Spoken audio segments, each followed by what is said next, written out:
The West Ham board are angry because I rejected the signing of Neymar. You see, the board believed that the club needed a bit of experience. To be honest, even I agree. We've got a super young team, and if we want to dream of qualifying for Champions League football, experience could be vital. But that don't mean we need party experience, because that's what Neymar brings. There's no denying Neymar's unbelievable talent, but we know how problematic of a player he could be. His wage demands were outrageous. He wanted vacation time to go to Brazil every season, and that just doesn't fit with the philosophy I've got for West Ham. And that is why I signed a serious veteran player, Inigo Martinez. He won La Liga with Barcelona, a model professional, and already he's been pretty darn good for us. But the problem is, the West Ham board actually wanted a player that's more marketable, someone that can move shirts. And although Inigo Martinez might be great on the pitch, no West Ham fan is out there buying his shirt. So now the West Ham board want me to use this 35 million that we've got left and sign another veteran player. But one thing's for sure, Neymar is not coming to West Ham. I will not allow it. I guess we're gonna have to meet with a compromise with the board, signing a veteran player that can move shirts, but as well as be a model professional and deliver performances on the pitch. And you know what? We need to figure things out soon because our form has kind of been iffy and we've dropped down to 7th in the Premier League. Remember, the board have set us a lofty ambition of finishing top 4.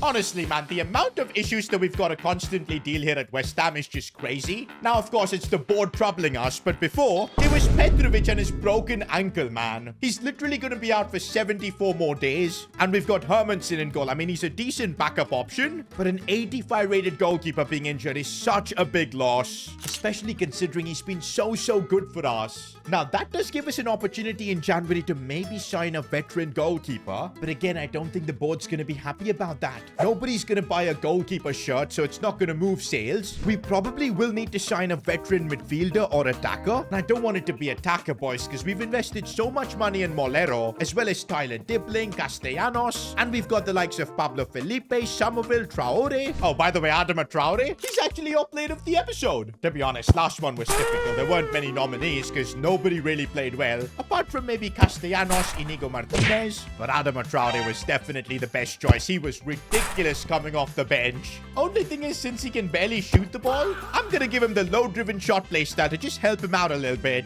But yeah, back to the veteran signing. I think it's got to be a midfielder. And maybe a player that can control the midfield, because that's what we're lacking. Loftus-Cheek isn't that, and Matheus Fernandes, as good as he is, I don't think he's a proper controller. That is a profile that we are missing, and we could maybe find in a veteran player. Now, I do have a short list of players we can consider, and Rodrigo de Paul is on it. Although we can probably remove him from this list, because he's Messi's bodyguard, and there's no way he's leaving him. But Mateo Kovacic, he's a proper controller. 32 plus year old, but can he move shirts? Okay, Isco can. He's an iconic player, won the Champions League before. Oh, but that pace, man, 46, he can barely run.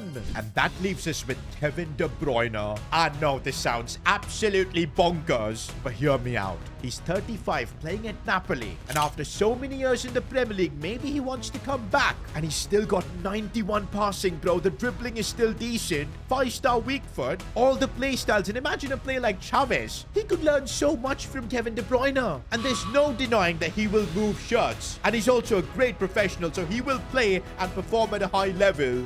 Now, I have scheduled a meeting with Kevin De Bruyne soon. In the meantime, let's focus on getting results in the Premier League. We don't want to be dropping down from 7th any further. Remember, the goal is Champions League football, and for that, we need top 4 come end of season. Not gonna lie, boys, our form has kind of been iffy, and that's kind of because the team is still adapting from the loss of course, Jared Bowen. At the start, it kind of felt like we will be fine, but let's be real. Tyler Dibling ain't no Bowen. And I even asked you guys in the comments, would you all take back Jared Bowen if the opportunity arises? And a lot of you guys were like, yeah, that would be the play. But right now, we don't have the facilities to do that. Maybe in the future. Oh, but right now, Aston Villa are trying to open us up. Hermansen, good save. I'll tell you what, we are really lucky that we didn't decide to sell Hermansen. Because if we would have to get some extra cash, we would have been cooked right now. We wouldn't have a good goalkeeper. Not gonna lie, boys, the more I think about a Kevin De Bruyne signing, the more it feels like we actually need it. Because look at our midfield, man. Aston Villa are just playing us out of the park here. Guys, I literally can't get possession. This is horrible.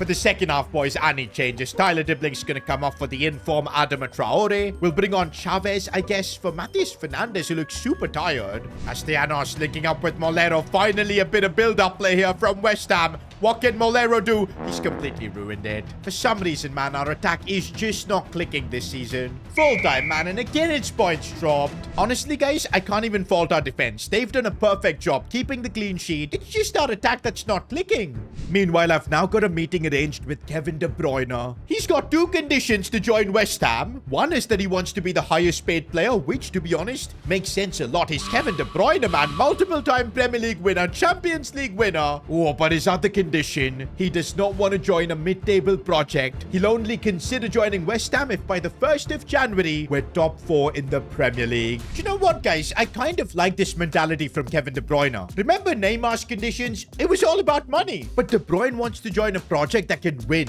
Oh, but getting in a top 4 is going to be difficult, bro. We're like 6 points off. But we do have a lot of winnable fixtures here in December. Maybe we can do it. I think I am going to make some tactical changes. This 4-1-4-1 formation just feels too defensive now. We're not creating enough chances. And I'm thinking of going to one of my favorite formations, a 4-3-3 holding. We'll have traditional attacking wingers. We'll play with a high defensive line as well. Aggressive football. I mean, that's what Kevin De Bruyne would want if we sign him. We'll even have our fullbacks playing as wingbacks. And let's see if this new approach works. And I like seeing my wingback pushing forward. These tactics might actually be working as we see a lot of space here for Chavez. The build-up play was awesome. And here goes Chavez. Surely this 1v1. He's got to convert. Proper chance. This keeper saves. No. Oh, but it's complete chaos. Don't really know what happened there, but we'll take it. Now, in these new tactics, this is where we're going to have the problem defensively. And Chavez doing the job. Maybe we are ready. And now Molero is attacking, looking for the pass for Matheus Fernandes. Oh, it's a lovely finish. New tactics have revived the Hammers. 2-0 up against Palace. We pick up the 3 points here, but we need to keep doing this in every single Premier League game. Oh, Molero is suspended for the next Premier League game, but we do have Somerville. That's the difference this season. Squad depth is there. And also, I'm really liking Chavez, man. Let's play him instead of Loftus-Cheek this time. Now, consistency is what we need with this new system. And look at the spaces we're able to create. Tyler Dibbling now going through. And there's a lot of runners as well. Somerville here with a chance. Shoots and scores. I feel like a tactical genius, bro. I've channeled my inner Pep Guardiola. That's what it feels like. Uh-oh, but defensively is where we'll struggle. But there's William Power doing the job. This is where we could face a few problems. Inigo Martinez has done really well. They're so good. Now we can attack with Tyler Dibbling as a right winger. He's looking lethal, bro. Still Tyler Dibbling evading all challenges. That reminded me of Jared Bowen. What a finish. Wait, that's his first Premier League goal? Surely I thought he scored before. Maybe it was Conference League football. Now hold on a minute. With those recent wins, we're already in the top 4. Now it is super tight because Man City have got the same points. Arsenal and Spurs are right behind. We've got 2 games left before the January window opens.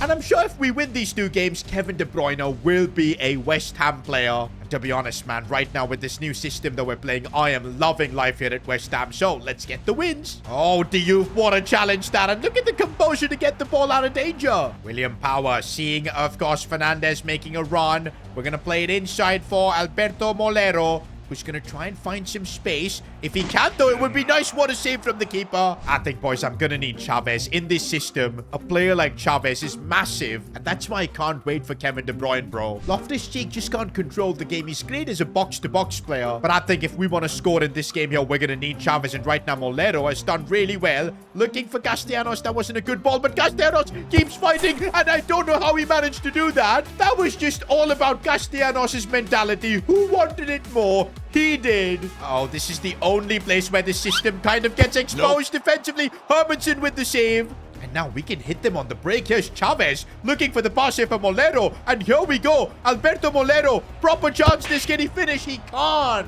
Okay, Alberto Molero's gotten another chance. Surely this time he can finish. What? I will say this about Alberto Molero, man. His finishing is really dodgy. He's going to have to really work hard in this left wing position because he's going to get a lot of chances, man, and we're going to need him to take them. Like, with the pace he's got, he's obviously going to get into these positions. Once again, Alberto Molero through on goal. 3rd time, and finally he does it. But did he just pull his hamstring? And oh, wow, I didn't realize he'd scored 10 Premier League goals. Maybe I'm expecting a bit too much from him. I'm a bit worried, bro, because I can see Alberto Molero holding his hamstring and now he's suddenly celebrating. Okay, so it looks like that was just a knock. Molero is fine.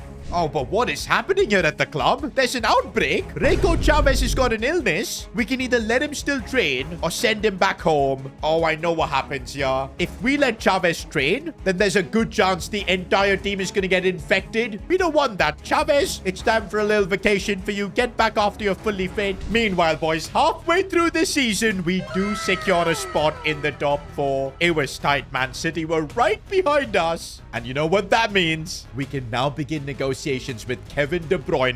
Now, it's the 31st of December. The window opens in 1 day, but I think we need to sort out the De Bruyne transfer right now because his contract is expiring with Napoli. And if we try and do the deal on Jan 1st, I think we'll only be able to sign him on a pre-contract. And that means he won't be available this season. And I think we need Kevin De Bruyne right now. Now, because his contract's expiring, could we get a cheeky deal on this? 20 million offer to start with. And yo, they are willing to give us a deal. We can get KDB for less than 25 million. I'm trying to negotiate hard so we've got money for his wages as well. And 24 million? Yup, we can meet there.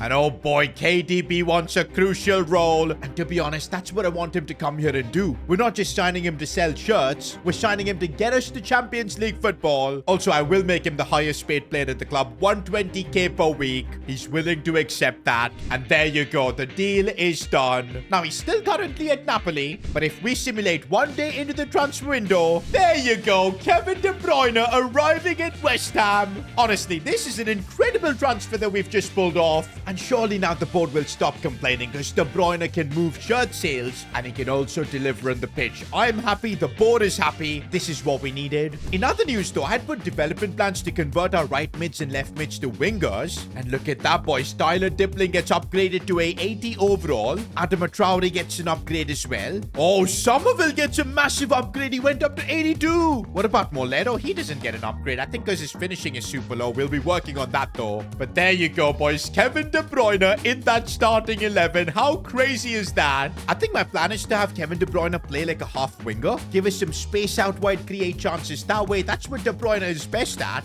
In other news, boys, we are having a bit of an injury crisis. Inigo Martinez has broken his arm. He's going to be out for 6 weeks. That is really annoying, but the good news is, as I've said so often this season, we've got a lot of squad depth. Lenny Yoro can do the job. But man, 3 key players out right now. It's a super frustrating situation to be in. In other news, boys, with De Bruyne coming in, James Ward-Prowse, I think, needed to be sacrificed. Got an offer from Everton, 7.5 million. I decided to take the cash. The time has now come for Kevin De Bruyne's West Ham debut. And of course, it had to be against Chelsea, the first Premier League club he joined. Of course, he couldn't hack it there and he was shipped out. So it would be a lot of fun to see De Bruyne put in a proper shift and destroy Chelsea on his West Ham debut. I do think, though, we need to manage our expectations a bit. This isn't the same Kevin De Bruyne. He's good, but this is not the Man City version we've signed. He's going to be slower. He's going to make mistakes, but he's also going to have quality like that to feed Tyler Dipling. And I see Castellanos making a good run. He's done brilliantly.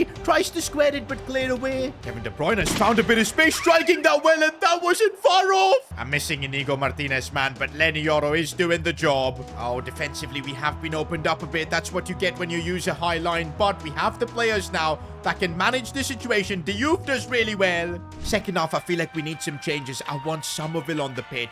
He just got upgraded to an 82, so he might be ridiculously good. And also, we need to just get the ball to De Bruyne more often so he can create chances. Bit of space here. Oh, what a pass that is for Castellanos. He doesn't make the most of it. He does, in fact. I'm kind of annoyed that De Bruyne's not going to get the assist for that, but what matters, we're 1-0 against Chelsea. And you saw the quality there from KDB. There is one thing, though. He cannot play full 90 minutes, man. He just does not have the energy. Chavez is going to have to come on. Oh, Castellanos. And there's the second goal that should seal the game for us. Despite that result, though, we have dropped down to 5th in the Premier League. There's still a lot to play for. It's only 3 points between us and top 4. Meanwhile, an update on the Conference League. We have finished top 8, which kind of came as a surprise because I thought there were going to be 2 more games that we had to play. But apparently in the Conference League, there's only 6 group stage games. So I'm happy we finished top 8. We are now getting through transfer for deadline day. And honestly, guys, I'm really happy with the situation this team is in. There's been tremendous growth on William Power. Kevin De Bruyne's signing has been electric already. And up top, man, Castellanos. 13 Premier League goals this season. He's been on fire. Oh, wait a minute. We've got an unexpected event. Adama Traore in trading took Castellanos out. And he's going to be out for 2 months. Well, Adama, this was okay when you were doing it in real life against Kukureya, who played for the opposing team. But why would you do it to your own teammate, man? Maybe they were taking training too seriously. You guys in the comments, man, with your unexpected event ideas, always end up ruining my life. But still, guys, make sure you all keep coming in with them in the comments below. Just as we're about to get Petrovic back, we've lost out on Castellanos, and for 2 months as well. Good thing we do have Pablo Felipe at the club. He's gonna now play a key part. And the pressure's gonna be on because we're entering the business end of the season. Top 4 in the Premier League is a must. But also, we gotta lock in for the Conference League. It could be a chance to win a trophy.